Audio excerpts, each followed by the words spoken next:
comment ça va today? Bienvenue dans ce nouvel épisode du podcast et aujourd'hui on va changer un petit peu de ton parce que je vais vous parler d'un sujet un peu plus perso, un peu plus profond aussi, ma peur de la 5e année de médecine. Je vous entends déjà dire, mais Yona, t'avais déjà peur de la 4e année. Qu'est-ce qui change cette fois? Très bonne question Jean-Pierre et je vais y répondre maintenant. Ce qui change, c'est que le vendredi 11 juillet 2025, vers 19h, j'ai fait ma première crise d'angoisse. Et ouais, je vous ai dit, aujourd'hui, c'est pas trop le mode funny fenouille. Je préfère vous prévenir. Mais c'est important pour moi de vous partager tout ça. Parce que je sens que l'anxiété monte, que ça me pèse et que j'ai besoin de poser les choses pour vous et pour moi aussi. J'ai vu ma psy ce matin et ça m'a un peu recentré. Mais j'ai cette impression bizarre d'être coincée dans une boucle qui se répète, comme un chapitre qu'on relit encore et encore, sans pouvoir tourner la page. Et l'été, franchement, ça n'aide pas. Stage, révision, zéro coupure, il y a de quoi péter un putain de câble.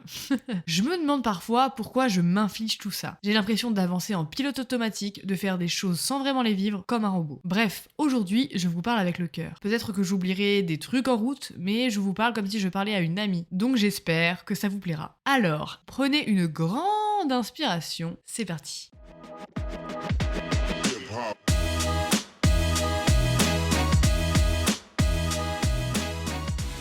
Vous l'avez peut-être remarqué, mais aujourd'hui ma voix est un petit peu plus platonique. C'est pas du tout volontaire, c'est juste que je sais pas, j'ai l'impression d'être un peu malade ou un peu enrhumée. Donc c'est pas la meilleure voix du monde, mais on va faire avec. Comme je vous l'ai dit, l'épisode du jour est un petit peu moins structuré, mais j'ai quelques pistes de réflexion. Et donc, on commence maintenant. Alors, par où commencer? Comment expliquer que j'ai une peur viscérale et que je n'ai pas envie d'aller en 5e année?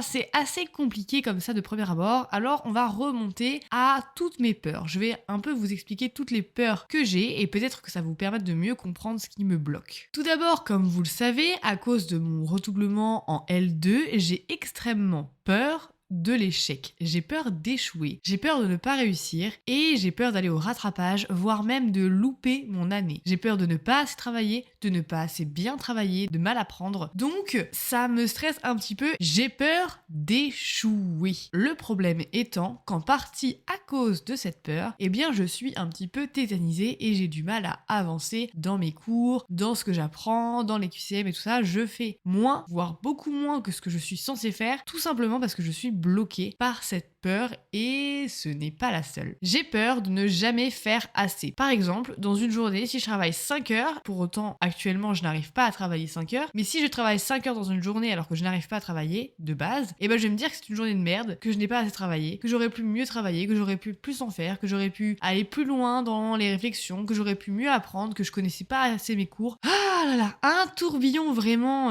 de pensées négatives finalement. Donc j'ai peur aussi de ne jamais faire assez. Et donc toutes les peurs que je vais vous lister, quand on les accumule les unes avec les autres, ça fait beaucoup de peur et donc du coup ça tétanise un petit peu. J'ai peur d'oublier. J'ai peur d'oublier mes cours, j'ai peur de ne pas savoir, j'ai peur d'arriver en stage et de ne pas connaître, de ne pas comprendre ce qu'on me dit, ce qu'on essaie de m'expliquer. J'ai peur en fait d'être complètement à côté de la plaque et d'oublier ce que j'apprends, d'apprendre un truc et d'oublier. Enfin, oh là là. Et quand j'en parle, j'ai un million de peurs, vraiment, la meuf relou quoi. Mais j'ai peur, j'ai réellement peur d'oublier. J'ai peur aussi de louper quelque chose, c'est-à-dire de louper une information, de louper des QCM, de louper la masterclass de l'année, de louper tout et n'importe quoi. J'ai peur de louper quelque chose dans mes cours. En règle générale, en fait, j'ai peur de louper et c'est assez relou d'avoir peur de louper un truc parce qu'à chaque fois, tu vas te coucher le soir en disant ouais, mais t'aurais pu. Alors déjà, je me dis que j'aurais pu faire mieux. Après, je me dis que je vais échouer. Et après, je me dis que j'aurais pu faire tel QCM parce que je me dis qu'il est mieux que l'autre QCM que j'ai fait. Enfin bref. Et donc, toutes ces peurs font que je redoute énormément la 5e année de médecine. Un autre point important, c'est que mon anxiété est croissante mais exponentielle. Genre vraiment, je pense que je n'ai jamais été aussi anxieuse de ma vie et ça me fait un peu paniquer parce que moi j'avais tendance à dire que j'étais quelqu'un qui ne ressentait pas le stress. Oui, ça peut vous paraître étrange de premier abord, mais c'est quelque chose que je disais depuis toute petite. Je disais non mais moi je suis pas stressée, moi je ressens pas le le stress. Et c'était plus ou moins vrai, je ne ressentais vraiment pas de stress, parce que maintenant que je ressens du stress, je peux vous dire que je ne ressentais pas de stress. Même quand j'allais en évaluation ou des trucs comme ça, j'étais vraiment quelqu'un d'assez chill. En règle générale, je ressentais assez peu le stress, ou j'étais juste quelqu'un d'assez peu stressé. Sauf que la 5e année arrivant, le stress arrive aussi. Et comme je n'ai jamais été habituée à gérer ce genre d'émotions, et ben pour moi, ce n'est pas du tout une mince affaire, et c'est vraiment comme si on me mettait un coup de poignard ou qu'on m'accrochait un boulet à la cheville. Mais ce boulet, je n'ai jamais pu vivre avec, je n'ai jamais appris à vivre avec. C'est vraiment quelque chose de nouveau. Et donc, arriver en 5e année avec un boulet qui te traîne et qui te dit non, reste là, non, fais pas ça, plus les peurs qui me guident, c'est un cocktail pas ouf. Franchement, je vous le conseille pas. Je ne vous le conseille pas. Alors, vous êtes peut-être nombreux à être dans le même cas que moi, et je pense qu'on se comprend, on le conseille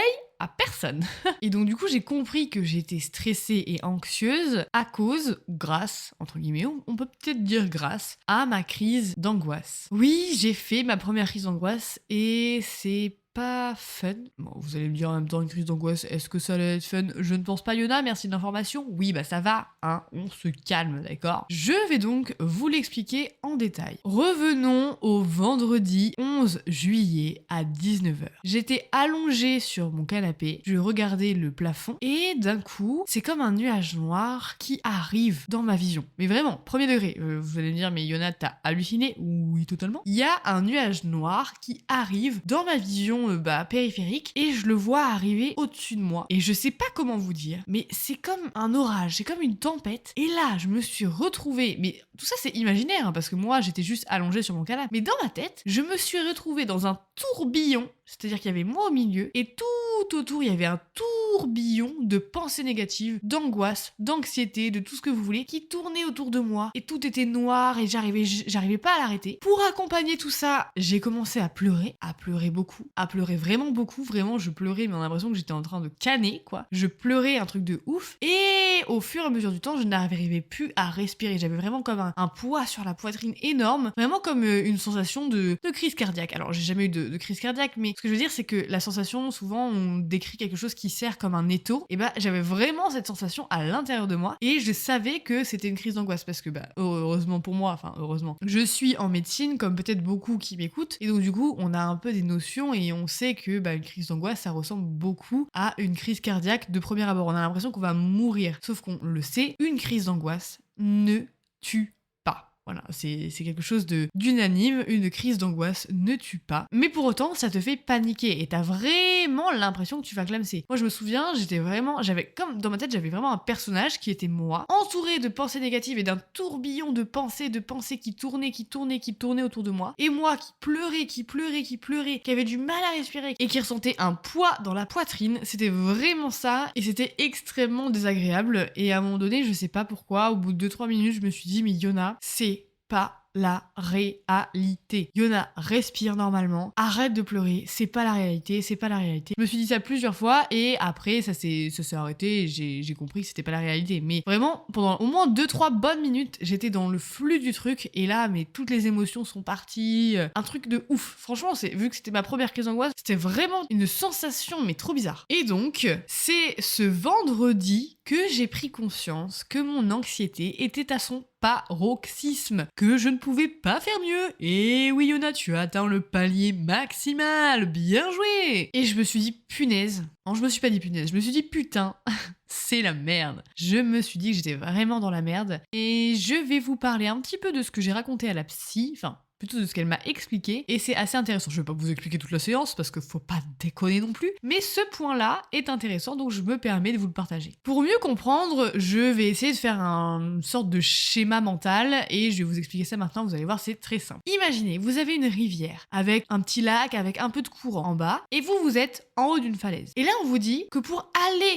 entrer dans cette 5e année de médecine, il faut que vous sautiez de cette falaise. Sauf que le vide est haut, il y a peut-être, je sais pas moi, 6-7 mètres de hauteur et vous avez peur de vous noyer, vous avez peur de l'eau. Sauf que quelqu'un vous dit il faut sauter. Et moi, je ne veux pas sauter et je n'arrive pas à sauter parce que déjà j'ai mes peurs. J'ai mes peurs qui me disent Yona, tu ne sauteras pas. Yona, tu ne sauteras pas du tout. Vraiment, tu vas rester sur terre et tu ne vas pas sauter. Donc du coup, vu que je ne veux pas sauter, c'est comme si il y avait des gens qui venaient me prendre les bras pour me dire allez, tu sautes. Maintenant tu sautes, c'est bon, tu sautes. Et moi, je crie, genre je suis en mode non, non, non. Vraiment, c'est très bizarre ce que je suis en train de dire. Je suis complètement folle, mais c'est pas grave. Et je suis en mode non, non, non, je ne vais pas sauter, je ne sauterai pas. Et en fait, elle m'expliquait que je me rebellais entre guillemets et que je ne voulais pas aller en 5e année et que je faisais tout pour ne pas y aller. Genre mon anxiété, elle est pas là entre guillemets parce que si elle est un petit peu là parce que les EDN m'angoissent et machin, mais elle est surtout là parce que je ne veux pas accepter de sauter, donc d'aller en 5e année de médecine et de me faire emporter par le courant et de pas me débattre. Donc ça veut dire de travailler et d'accepter que la 5e année c'est une année difficile. Et ça, je ne veux pas l'accepter, je ne veux pas y croire et je veux me persuader que c'est une année comme les autres et je ne veux pas m'y mettre, je ne veux pas y aller, je ne veux pas sauter. Je trouve que cette métaphore, je sais pas si c'est réellement une métaphore, explique assez bien ce que je ressens et la difficulté que j'ai à rentrer dans cette 5e année. Et donc du coup, une des solutions qu'on a trouvées, c'est que je ne vais pas sauter. Je vais juste prendre les escaliers.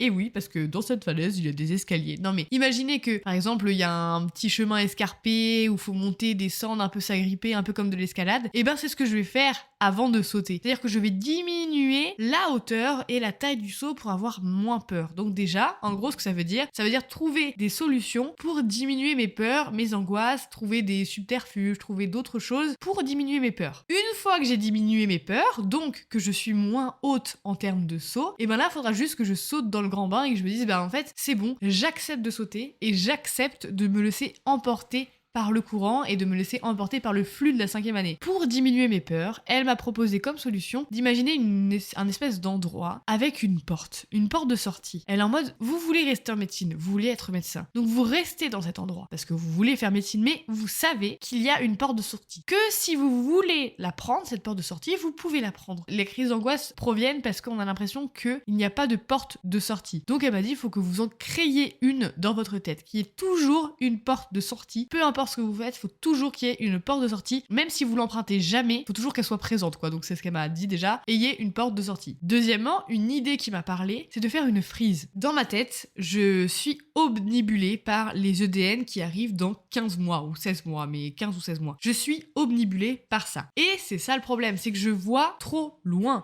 Je vais trop loin dans ma tête, 1 an c'est beaucoup trop long et donc ça crée des peurs, ça majore l'angoisse et ainsi de suite. Donc on a trouvé une solution ensemble, c'est de faire une frise que je vais accrocher devant mon bureau et qui découpe cette année en étapes. Et à chaque fois, donc je vais essayer de faire une frise et par exemple, je vais essayer de faire peut-être, 20 étapes pendant mon année. Et ces 20 étapes-là, je vais les prendre une par une. Et dans ma tête, il va falloir juste que je pense à mon étape actuelle et une fois que j'ai validé l'étape, que je passe à l'étape précédente.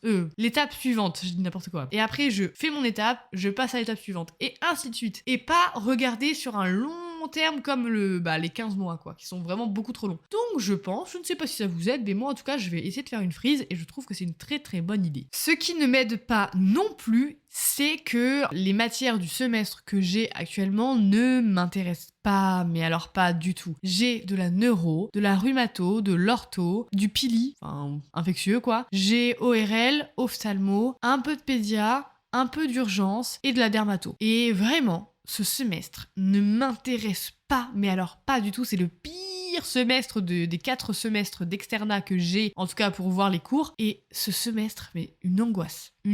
En fait, déjà, je n'ai pas envie de travailler, étant donné que je n'ai pas envie d'apprendre ce qu'on me propose, étant donné que ça ne m'intéresse, mais alors absolument pas, j'ai vraiment pas envie de le faire, donc ça rajoute une difficulté supplémentaire. S'ajoute à ça les stages qui s'enchaînent, et là, en été, ils se sont dit, de juin à août, on va leur mettre des stages tout le temps. Et ça, c'est vraiment une mauvaise idée, je trouve. En plus, c'est des stages temps plein, donc t'as pas vraiment le temps de souffler.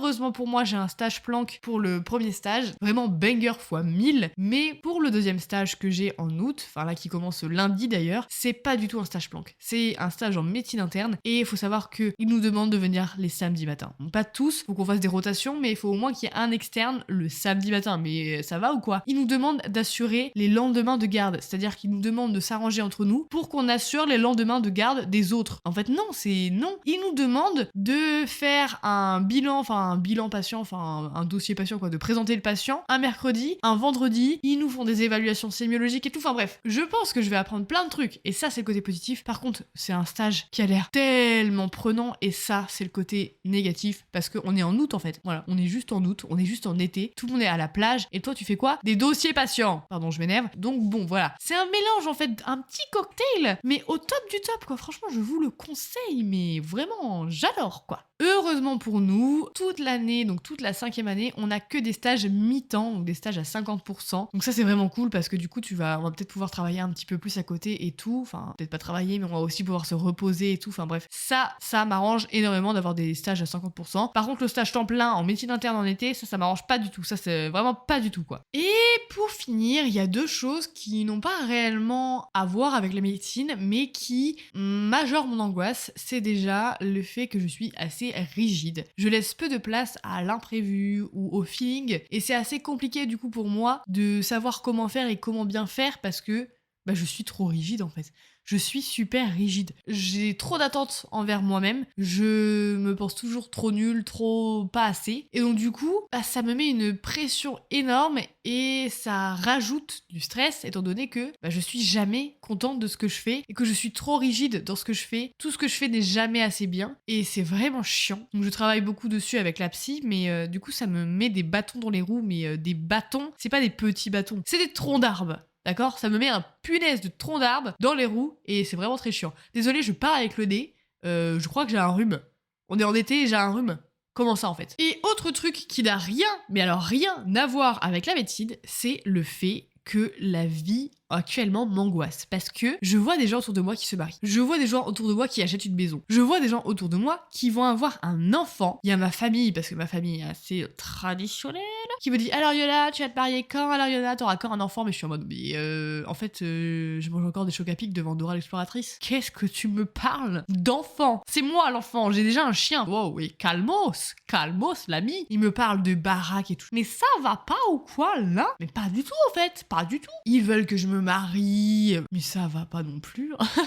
Et moi rien ne va. Mais en fait, je fais toujours l'inverse de ce qu'on me dit. On me dit Yona fait ça, je vais dire bah non, je vais pas faire ça, je vais faire ça. Bref, on va pas rentrer dans ce débat qui est ma personnalité un petit peu chiante, hein. On va pas se mytho, on va pas se le cacher, je suis un petit peu chiante, voilà, en règle générale. Mais cette pression des gosses, d'acheter une maison, de fonder une famille, de se marier, mais on est en 2025 en fait. On peut avoir des gosses à 30, 35 ans, il y a des gens qui ont des enfants à 40 ans, on peut ne pas se marier. Oh, punaise, anecdote de ouf, on peut ne pas se marier. Mais c'est incroyable cette histoire. Et on peut rester en location toute notre vie aussi. Bon, j'ai envie d'acheter une maison à la Cambrousse, parce que moi j'adore la Cambrousse, à l'orée d'une petite forêt, là, où je vois les petites biches, où j'ai des petits chevaux, là, c'est pas mal tout ça. Mais quand même, du coup, pour être un peu plus sérieuse, vraiment, ça me met un stress de ouf, ça. Mais premier degré. Je suis en mode, mais arrêtez, vraiment, ça m'angoisse et je me suis en mode, mais je suis en train de louper ma vie ou quoi? J'ai 23 ans. Pas encore. J'ai 23 ans le 14 août, donc pas encore. Mais ça me stresse. Arrêtez de me faire stresser pour rien, non? Voilà, merci. Je dis ça, mais c'est pas du tout vous qui me stressez, hein. Je parle à ma mif, personne n'écoute mes podcasts. Personne ne va écouter ce que je viens de dire. Mais c'est pas grave, moi je l'ai dit. Donc à partir de ce moment-là, vous vous débrouillez. Hein. Bon, on arrive à la fin de cet épisode un peu plus à cœur ouvert. Si t'es encore là, déjà, merci d'avoir écouté jusqu'au bout. C'est pas l'épisode le plus structuré, le plus léger, ni le plus inspirant, mais c'est sûrement l'un des plus vrais, en tout cas actuellement. Je vous ai parlé de mes peurs, de l'échec, du flou, de l'oubli, de ne pas faire assez, de rater quelque chose, et même si je sais que tout ça ne se règle pas en un épisode de podcast, poser des mots, c'est déjà un petit pas. Je commence à reconnaître mon anxiété, à mettre un nom dessus, à prendre conscience qu'elle existe. Et franchement, rien que ça, c'est déjà énorme pour moi. Cette 5e année, je la redoute. Elle me semble immense, exigeante, flou, mais je crois que j'ai aussi envie d'y entrer avec un peu plus de conscience. J'ai pas encore de plan précis, je sais pas exactement ce que je veux faire plus tard, ni même comment je vais gérer la suite, mais aujourd'hui, je fais ce que je peux avec ce que j'ai, et peut-être que c'est déjà bien assez. La vie me semble parfois trop rapide, trop rigide, trop pleine d'attentes. Et moi, j'ai du mal à lâcher prise, à laisser place à l'imprévu. Mais je suis persuadée que je ne suis pas la seule à ressentir tout ça. Alors, si toi aussi tu te sens paumé,